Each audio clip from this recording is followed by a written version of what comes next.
Agri news today ఛానల్కు మీ అందరికీ స్వాగతం.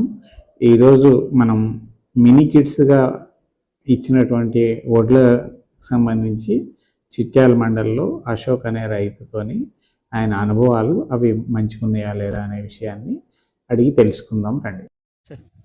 అందరికీ నమస్కారం. ఈరోజు భూపాలపల్లి జిల్లాలో మనం చిట్యాల మండలం నవాబపేట గ్రామంలో ఉన్నాం. అశోక్ అని అభ్యుదయ రైతున్నాడు. మనకి ఈ అశోక్ ఏం చేశాడంటే మన దగ్గర వరి రకాలు ఏవి మంచిగా పండుతాయి అనే విషయంలో ఒక 7-8 రకాలు వేశాడు. ఆ రకాలలో ఏవి మంచి దిగుబడి ఇచ్చినాయి, ఏవి రోగాన్ని తట్టుకున్నాయి, ఏవి తొందరగా వచ్చినాయి, ఏది బరువుగలయి, అట్లనే ఏది మార్కెట్ చేస్తే బాగుంటుంది, రైతులకు విత్తనంగా ఏది ఇస్తే బాగుంటుంది అనే విషయం అశోక్ని అడిగి తెలుసుకుందాం. నమస్తే అశోక్. అశోక్, మీరు ఈ 4-5 రకాల వరి పండించారు కదా, ఎక్కడి నుంచి తీసుకొచ్చారు ఈ గింజలు? ఇది వరంగల్ డాట్ సెంటర్ నుంచి మరియు జమ్మికుంట కేవీకే నుంచి తీసుకొచ్చారు. తీసుకొచ్చి ఈ యాసంగి వేశారు కదా, యాసంగి ఎన్ని రకాలు వేశారు యాసంగిలో? మనకు 6 రకాలు మినికిట్స్ సార్. 6 రకాల మినికిట్స్. పాత రకాలు కూడా వేశారు అని విన్నాను. పాత రకాలు కూడా వేశారు. వేటి దిగుబడి బాగుంది? ఏ రకం దిగుబడి నీకు మంచిగా నచ్చింది? సన్నాలల్లో 1, 2, 3, 6, 8 సార్. కూనారం మళ్ళా డబ్బు చేలు ఈ రకం సార్ 1537. ఓకే. ఇది వజన గల్ల గింజలు సార్. అంటే మనం మినికిట్ తీసుకున్నప్పుడే మీరు ఇచ్చినప్పుడు మీరు చెప్పారు, నేను తెచ్చుకున్నాను. ఆ టైంలో వజన్ చూస్తే బరాబరి ఇన్ని పట్టుకొని చూస్తేనే ఈ వజన గల్ల పడ్డాయి. వరంగల్ రకం బాగా బరువు ఉన్నాయి. అవి సన్న రకాలు అన్నావు కదా, ఏది కూనారం 1, 2, 3, 6, 8. అది ఎన్ని రోజుల దిగుబడి వచ్చింది? అది ఇప్పుడు వచ్చేసి 130-135 రోజుల పంట సార్. 130-135 రోజులకు యాసంగిలో వస్తుంది సన్న రకం. ఏమన్నా పడిపోయిందా గాలికి? పడిపోవడం ఏం లేదు. బాగా ఎత్తు పెరిగిందా? ఎత్తు కూడా పెరగలేదు. ఓకే. గింజ నాణ్యత ఎట్టుంది? మంచిగా ఉందా? నాణ్యత బాగానే ఉంటుంది. అన్నానికి కూడా బాగానే ఉంటుంది. అన్నానికి కూడా బాగా. ఏ శ్రీరామ్ కంటే హైలైట్ సార్. హైలైట్. దిగుబడి కూడా బాగానే వస్తుంది. ఎంత వస్తుంది? దాదాపు ఇప్పుడు 20 గుంటలు వేసినా 20 గుంటలలో మనకు 20 బస్తాలు ఈ రకం. 20 బస్తాలు అంచనా వేస్తున్నాం. అది ఆ విత్తనంగా మరి వేరే పక్క రైతులకు ఇద్దాం అనుకుంటున్నాం. కూనారం సన్నాలు 1, 2, 3, 6, 8 అనేది నువ్వు వేసిన దాంట్లో బాగుంది, సన్న రకం. ఓకే. ఈ దొడ్డు రకం గురించి వరంగల్ 1537 గురించి మాట్లాడినావు కదా, ఇది బాగా బరువు ఉందని అన్నావు. ఇది ఎన్ని రోజులకు వచ్చింది? ఇది 120-125 రోజుల పంట సార్. 120-125 రోజులకు వచ్చేస్తుంది. దిగుబడి ఎట్లా వస్తుంది అనుకుంటున్నావు? దిగుబడిగా నార్మల్గా నా ఈ ఏరియా సౌడు సార్. ఎంతైనా కూడా సౌడైనా కూడా దీన్ని ఆటోమేటిక్గా అంతగానం చేయకుండా కూడా దాదాపు అది ఓ రకంగా వస్తుంది. అంటే దాదాపు ఇక గుంటకు బస్తా వెళ్తాయి సార్. ఇంకో వేరే స్థలం అయితే బరాబరి గుంటకు అంటే ఎకరాన్ని 45 బస్తాలు ఎక్కువ. 45 బస్తాలు కొంచెం బరువుగలే సార్. ఇది బరువుగలే. పిలిక శాతం కూడా బాగానే ఉంది సార్.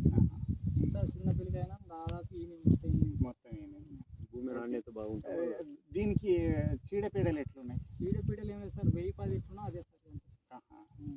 పడిపోవడం అట్లాంటివి పడిపోవడం లేదు సార్. ఇప్పుడైతే ఇంట్లో ఉన్నాయి సార్. పడేది ఇప్పుడు పడిపోలేదు సార్.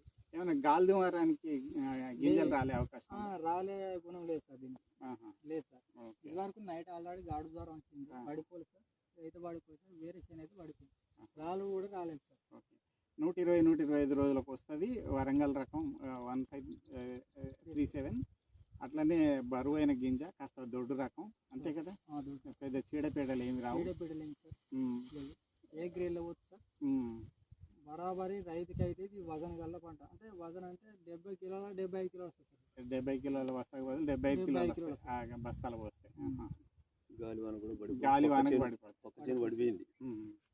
గాలివానకు కూడా పడిపోతుంది. రకం కూడా మరీ ఎత్తు పెరగలే, మామూలుగా మామూలుగా పెరిగింది. ఓకే. ఇది మన వరంగల్ స్టేషన్ నుంచి వచ్చింది కాబట్టి మన జిల్లాకు అనుకూలమైనది. రైతులు పండించుకోవచ్చు, కాస్త దిగుబడి ఎక్కువ వచ్చే అవకాశం ఉంది. దొడ్డు రకం పెట్టుకోదలుచుకుంటే ఇది పెట్టుకోమని సలహా ఇస్తావు, అంతేనా? మరి మన కూనారం సన్నాలకు సంబంధించి అది ఏమన్నా రోగాలు ఎక్కువ వచ్చినాయా? దాని వరకు అయితే ఇప్పటి వరకు రోగాలు లేవు సార్. ఒక టైంన మనం చేసింది ఏంటంటే కెళ్ళాను జింక్ ఇచ్చిన సార్. ఇంకో టైంన అంతగానే ఏం చేయలేదు సార్. స్ప్రే అంటే ఒక కొరాజిన్ ఇచ్చిన సార్. కొరాజిన్ ఏ టైంలో ఇచ్చినావు? గనకచ్చం మచ్చ అట్లాంటివి ఏమన్నా వచ్చినాయి? మచ్చ తెగులు అనేది ఏం లేదు సార్. ఇప్పటి వరకు అయితే ఏం లేదు. సన్న రకాలలో అది బాగుందని అది అంటావు. బాగుంది సార్. ఇప్పుడు సన్న రకాలలో 4 రకాలు పెట్టినాం. 4 రకాలలో అది హైలైట్ సార్. మిగిలిన 3 రకాల సన్న రకాలు ఏం పెట్టాం? మిగిలిన 3 రకాలు అంటే కేనము 1637 38 సార్. అది కూడా బాగానే ఉన్నది సార్. గొలుసు పొడిగా వచ్చింది, దాదాపు కొద్దిగా దొడ్డు సార్. అంటే బీపీడీ టైప్లో ఉన్నది సార్. ఉంది. ఇదే 1 2 3 6 8 ఏమో జై శ్రీరామ్ లైఫ్ ఉంది. ఇక రుద్రూరు అనేది ఆమ టైప్ ఉంటుంది సార్. బరాబర్ అది దోమపోటు అనేది లేదు సార్. దాని 135 140 డేస్ సార్. కొంచెం 10 రోజులు ఎక్కువ పడుతుంది. దిగుబడి కూడా బాగానే ఉంటుంది సార్. కంకి కూడా ఇంత పొడి వస్తుంది సార్. 1200 అన్నావుగా రుద్రూరు? 1200. ఇంకా సార్ సన్నాలలో మన RNR 346 అది సన్నాలు సార్. జై శ్రీరామ్ లేదంటే అది ఒక 1 kg వచ్చింది సార్. మనకి 1 kg 2 kg వచ్చింది. అది ఒక 2 గుట్టలు ఏమో వచ్చింది సార్. 2 గుట్టలు వేసింది సార్. అది కూడా జై శ్రీరామ్ టైప్ సార్. అది నాణ్యగల భూమి, మంచి భూమి అయితే అది పెట్టుకుంటే ఓకే సార్. ఇంకొక విషయం అశోక్, ఇంకొక 2 సీజన్లు వీటిని పరీక్ష చేసి చూడు. నిజంగా నీకు మంచిగా అనిపించిన ఒక 2-3 వెరైటీలు తీసుకొని మళ్ళీ ఒకసారి వేసి చూడు. అదే దిగుబడి, అదే తీరుగా ఆ రోగాల్ని తట్టుకునే రకంగా ఉంటే దాన్ని ఇంకా ఎక్కువ మంది రైతులకు ఇచ్చేటందుకు, రీసెర్చ్ స్టేషన్ కూడా మీ అనుభవాలను చెప్పేటందుకు పనికొస్తుంది. ఇదండి మరి అశోక్ 4-5 రకాల మినీ కిట్స్ తీసుకొచ్చి వేశాడు. దాంట్లో ఏది బాగుంది అనే ఒక ఎవాల్యుయేషన్ కోసం ఇంత దూరం వచ్చాం. మరి అశోక్ చెప్పిన విషయం ఏంటంటే WGL 1537 అనే రకం దొడ్డు రకం బాగుంది, మంచి దిగుబడి వచ్చే రకం, పెద్ద రోగాలు గిన ఏం లేవని చెప్తున్నారు. అట్లనే కూనారం సన్నాలు 12368 అనే రకం, ఇది సన్న రకం, బీపీటీ కంటే కూడా సన్నగా ఉంటుంది. మరి దిగుబడి కూడా మంచిగా వస్తుంది, ఎలాంటి చీడపీడలు లేవు. 1-2 సార్లు మందు కొట్టడం జరిగింది, అలాగే జింక్ వేయడం జరిగిందని చెప్పారు. Thank you Ashok. మరి మా రైతులకు కూడా ఈ రకాలు మంచిగా ఉన్నాయని చెప్పేటందుకు ప్రయత్నం చేస్తాం. ఎక్కువ మంది రైతులకు కూడా ఈ రకాలు ఇలా ఉన్నాయని చెప్పడం కోసమే ఈ వీడియో చేయడం జరుగుతుంది. థ్యాంక్ యూ అనండి.